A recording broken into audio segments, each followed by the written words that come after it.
I was standing in heels that pinched, holding my daughter's tiny hand when they told me there was nothing for us. Not a card, not a name on a gift, not even a seat that felt like it belonged to me. Everyone else had something: gold watches, custom necklaces, framed letters with Harold's signature, and a note that read, "To the ones who stood beside me." I stood behind everyone, like I always did. And then Sandra, my father-in-law's wife, walked over, her smile-tight eyes scanning me like I was a mistake someone forgot to uninvite. She handed me a tray, a silver one, cold and full of untouched champagne flutes. "Make yourself useful," she said loud enough for the front table to hear. No one stopped her, not even Marcus. That's when I turned toward the exit, my daughter's hand still wrapped in mine. But just as I reached the door, the microphone clicked, and Harold's voice, firm and steady, cut through the room. "Actually," he said, "there's one thing I saved for last." Everything changed in that moment. If you've ever stood in a room full of family and still felt invisible, this story is for you.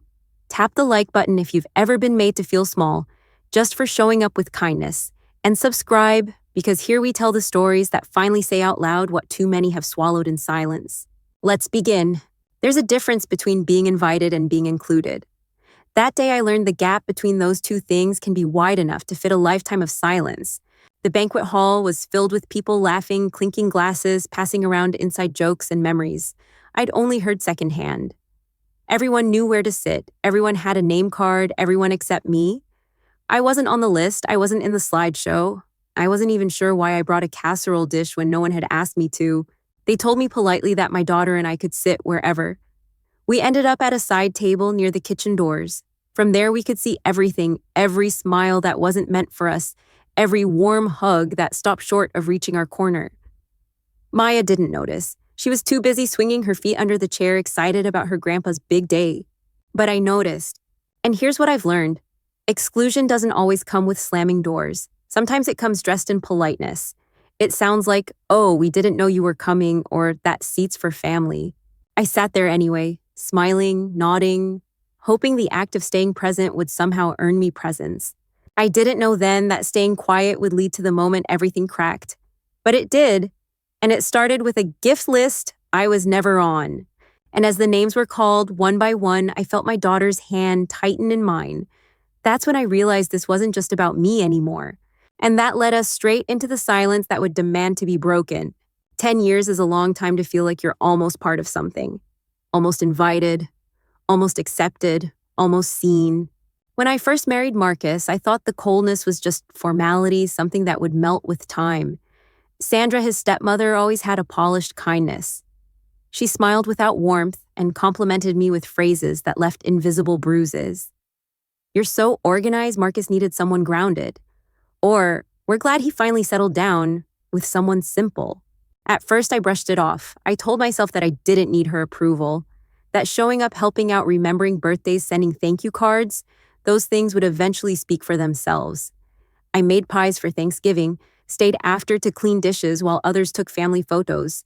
I volunteered to drive her daughter to soccer when no one else could. I sat through stories I wasn't part of, laughed at jokes I didn't understand, and clapped for achievements I wasn't invited to witness. And still, I was always almost. Belonging, I've learned, isn't something you can earn through good behavior. It's not a merit badge. It's not a casserole contest. It's either given freely and with heart, or it isn't. The people who see you, they don't need a list of your contributions to welcome you in. They just open the door and mean it.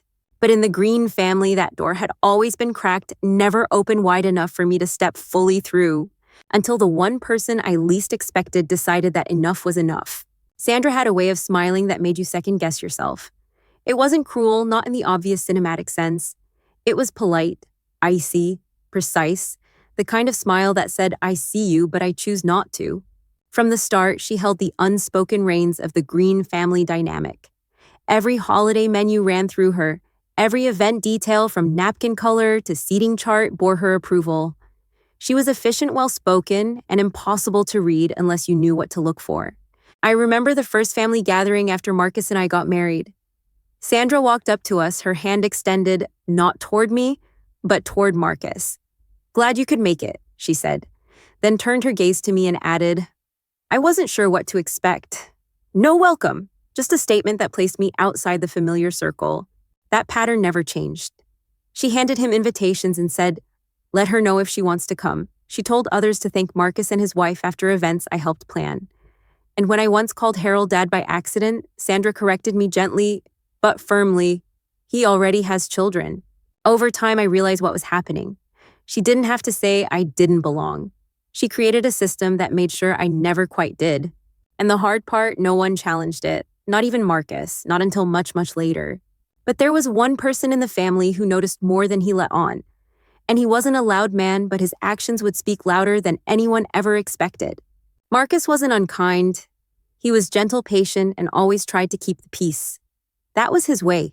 When I first told him how Sandra made me feel, he'd rub my shoulder and say, "She's like that with everyone, babe. Don't take it to heart." And for a while I didn't. I trusted his view of her more than my own experiences. I wanted to believe she just had a cold exterior, not a cold heart. But time has a way of clarifying things. Like when she'd walk past me to hug his siblings, or when she'd brag about Ashley's husband's promotion while ignoring the business I built from scratch. Or how at family dinners, Marcus would shift the conversation away when I tried to share something as if protecting me from being misunderstood, but in doing so, erasing me altogether. What I didn't realize then was this peace without justice isn't peace. It's just avoidance wrapped in good manners. And silence, even when it's meant to keep the calm, can feel like betrayal when you're the only one absorbing the discomfort. I didn't need Marcus to fight battles. I just needed to know he saw them, that he saw me. But for 10 years, I carried the weight alone until the day Harold decided to shift that burden himself. A decision that started quietly with the way he looked at Maya. Harold wasn't the kind of man who filled a room with his voice, but somehow his presence always landed first. He moved slowly, spoke carefully, and listened in a way that made you feel like your words had weight. He didn't compliment often, but when he did, it stuck. Like the time he watched Maya helping me water the garden and quietly said, "That one's got your steadiness." Or when he fixed the leaky faucet in our apartment without being asked, leaving behind a note that simply read, "I figured you had enough on your plate." He never took sides out loud, but he always made space. On Father's Day, when Sandra organized an outing for just the kids, Harold showed up at our door with 2 fishing rods and said I thought Maya might like to try baiting a hook. He called her Spark Plug and always carried extra gummy bears in his truck because your girl likes the red ones best. It took me years to realize what he was doing. He was building a bridge one quiet gesture at a time. And while others overlooked my presence, Harold paid attention. He didn't correct Sandra. He didn't raise his voice, but he remembered the details, the kind of details you only remember when someone matters. And so, when it came time to honor him for 40 years of service, I wanted to give him something just as personal, something only Maya and I could offer. That's when we started working on the scrapbook. It started with a shoebox and a rainy afternoon. Maya had been digging through a drawer and found old photos of her and Grandpa Harold, one of them planting tomatoes, another fishing by the lake, both of them grinning, like they shared some secret only the 2 of them understood. She sat cross-legged on the floor, studying each picture with careful fingers. "We should make something," she said, "so Grandpa doesn't forget us when he retires."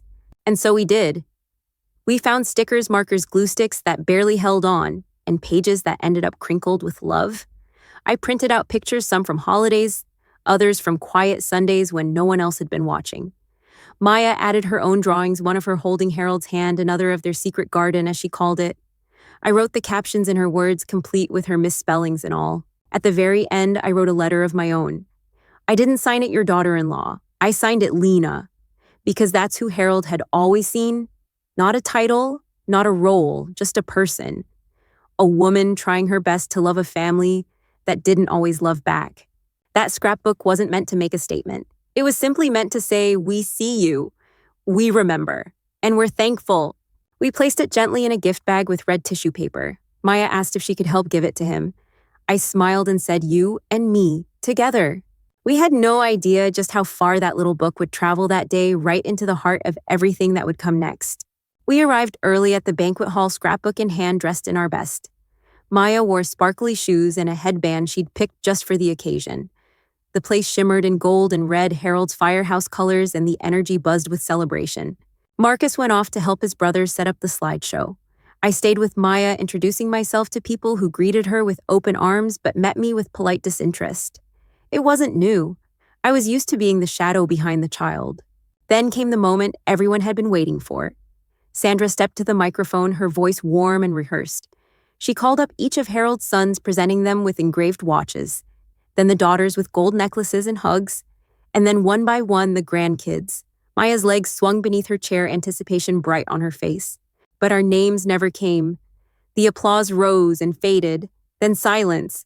Sandra looked at me directly for the first time that day. She didn't smile.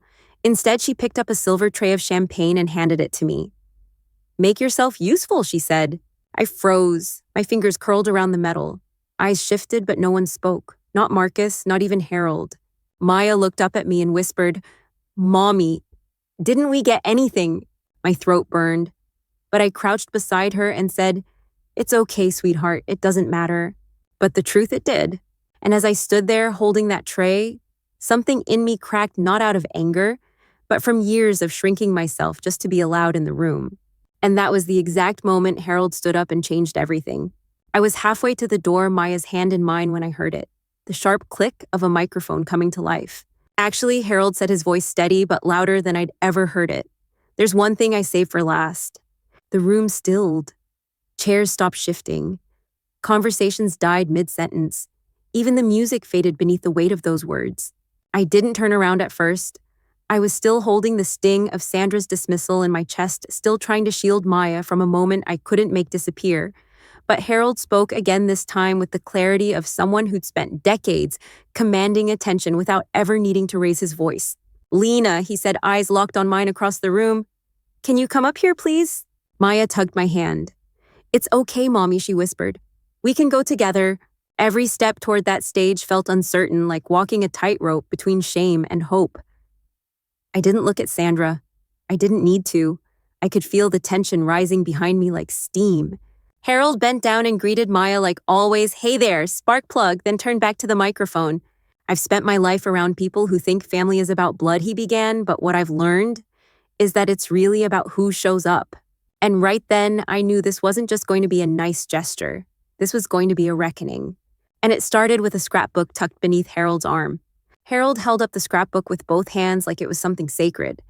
"She gave me this today," he said, flipping it open to pages filled with Maya's drawings, our garden photos, little moments most people would have missed. It's not just a book. It's a record of love. Quiet love, the kind you don't ask for, but feel deeply when it's there. Then he reached into his pocket and pulled out a small velvet box. Inside was a ring, delicate gold with a tiny emerald in the center. Not flashy, not meant to impress, just old and meaningful. "This belonged to my mother," Harold said. "She wore it until the day she passed. She asked me to give it to someone who reminded me of her. Someone who listens more than she speaks. Someone who makes space for others. Someone who chooses love even when it's not returned." He looked at me, hand outstretched. "Lena, you're not just Marcus's wife. You're not just Maya's mother. You're my family because you chose us over and over again. And today I choose you back." The ring was small, but it felt heavy in my palm. Heavy with everything I'd carried quietly for years. I didn't need to say much. I slipped it on, and it fit like it had been waiting all along. And for the first time, I stood in that room without having to prove I belonged. But not everyone was ready to accept that truth. Sandra rose to her feet, and Harold, God bless him, wasn't finished speaking. Sandra stood, eyes sharp, lips parting to speak, but Harold lifted one hand, calm but final. "We're not doing this today," he said, his voice cutting through the tension like a warm knife through cold silence. "This is a celebration, not a contest. And if anyone here has a problem with what I just said, you're free to leave." No one moved, not even her. Sandra sat back down, jaw tight, gaze fixed on the floor. For the first time in 10 years, she didn't have the last word. Marcus stood up next. He crossed the room slowly, looked me in the eye and said, "I should have spoken sooner. You didn't deserve to be treated like that. I'm sorry." I didn't say anything right away. Not because I was angry, but because I was still holding on to the stillness Harold gave me. The space, the recognition. "You don't need to apologize," I finally said. "Just start noticing when it matters." Maya reached for the microphone, then her little voice full of certainty. "My mommy made the book," she said, smiling. "And Grandpa said love makes a family, so now we're the same." And in that moment, the room softened. People clapped, some genuinely, others maybe out of relief. But I didn't need everyone to believe it. I just needed someone to say it out loud. And Harold had done that, not with ceremony, but with truth. Not for show, but for healing. As we walked out into the warm evening air, hand in hand, I looked down at the ring on my finger. It wasn't about status. It wasn't even about family. It was about finally being seen and walking away not smaller but taller. And that I knew was just the beginning. If you've ever felt like the outsider in a room full of people who were supposed to love you, this story was for you. You don't have to prove your worth to people who refuse to see it. Real love doesn't ask you to shrink. Real family, chosen or given, makes space for you exactly as you are. If this story resonated with you, take a moment to like this video, subscribe to the channel, and share it with someone who needs to feel seen today. And in the comments, tell me, have you ever had a moment when someone finally stood up for you? Or maybe you were the one who stood up for someone else. Either way, your story matters, and we're listening. Until next time, remember, belonging isn't about fitting in. It's about being met with open arms, no explanations needed.